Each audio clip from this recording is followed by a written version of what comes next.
তো কি করেছি, হাত দিয়ে দেখতে দেখতে চলে যাচ্ছে।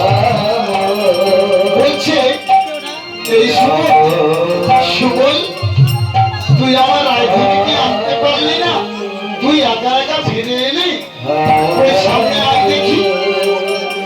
আমার রায়ধনীকে তখনই আমার গ্রামে গোবিন্দ হাতে ধরে স্বর্ণমুখে নিয়ে এসেছে।